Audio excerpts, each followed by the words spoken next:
Christian channels లో ఆయన చేసిన డిబేట్లు. ఆయన ఎవరో నాకు తెలియదు. 3 రోజుల క్రితం ఆయన పేరు నేను లైఫ్ లో వెళ్ళా.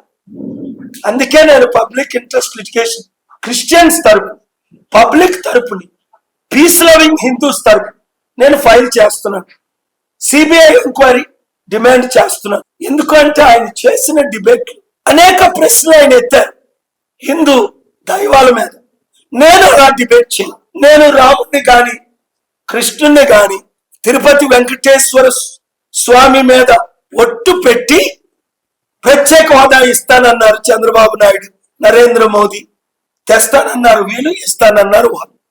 ఇవ్వలేదు అని దైవ సాక్ష్యంగా నేను ప్రశ్నించేనే తప్ప ఎప్పుడు ఇతర దేవతల్ని దూషించొద్దని బైబిల్లో. అది క్రైస్తవ పాస్టర్లందరికీ ఇప్పుడు మీడియా ద్వారా చెప్తున్నాను. రాముడు కరోనా పీడ అనుభవేసరికి కత్తి మహేష్ ని అంజలి కుమార్ యాదవ్ గారు మాట్లాడగానే నేను అరెస్ట్ చేయండి అన్నాను. పోలీసులు అరెస్ట్ చేశాను. నేను అరెస్ట్ చేయించా. నేను మీడియాలో ఖండించా.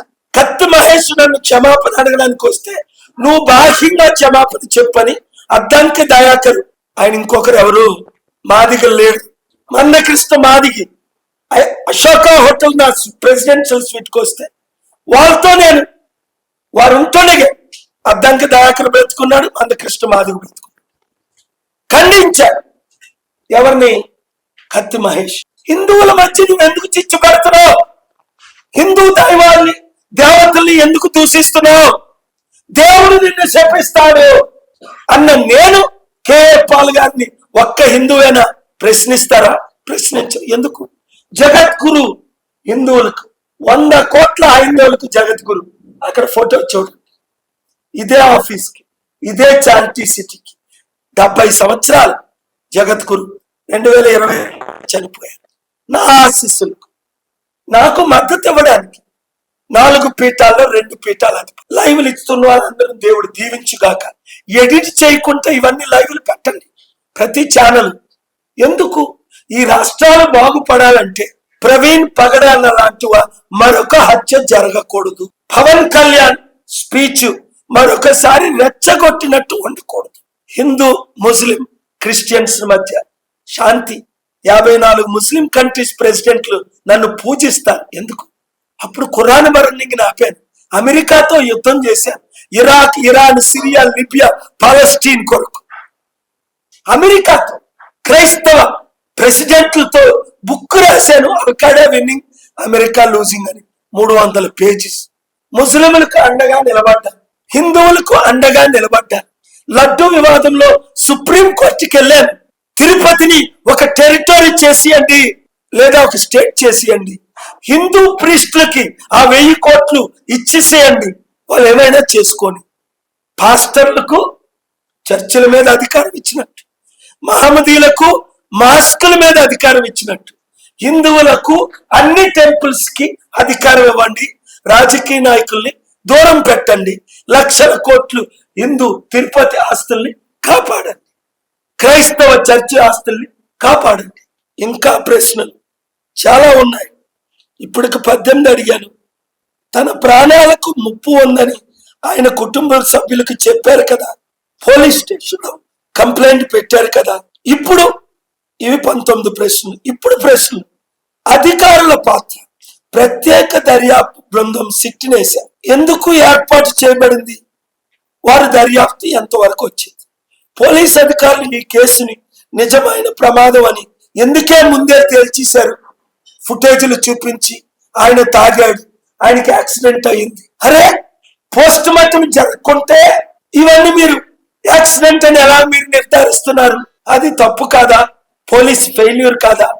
హోమ్ మినిస్టర్ ఫెయిల్యూర్ కాదా? చంద్రబాబు నాయుడు గారు ఫెయిల్యూర్ కాదా?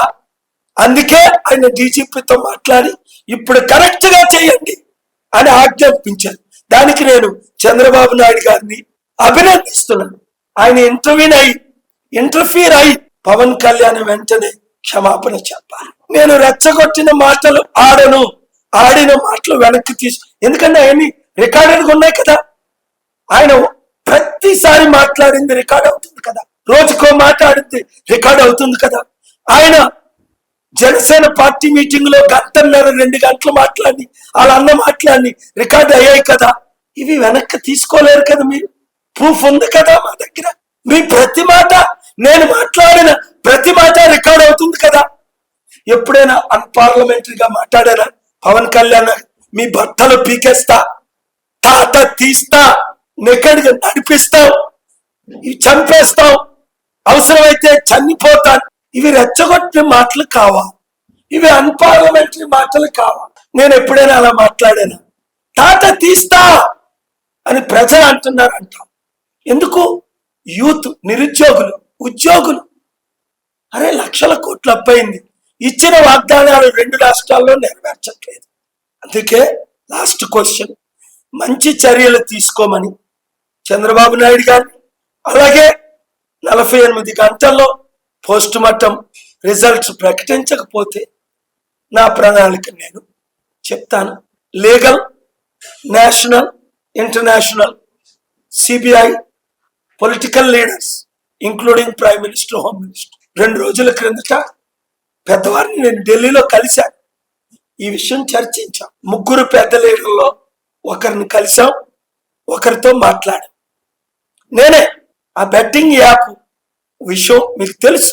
50 కోట్ల యూత్ కి అన్యాయం జరుగుతుంది. దాని ద్వారా కోట్ల రూపాయల సంపాదన ఈ సినీ actors, producers, Sachin Tendulkar cricketers కి 7,000 14,000 కోట్ల ఆదాయం దేశానికి. కానీ లక్షల కోట్ల నష్టం ప్రాణాలకి, రాష్ట్రానికి. నేనున్నాను కదా.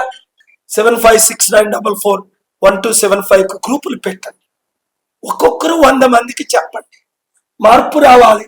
ఆ మార్పు మనమే తేవాలి. అతి త్వరలో చాలా విషయాలు మీకు ఇన్ఫార్మ్ చేస్తాను.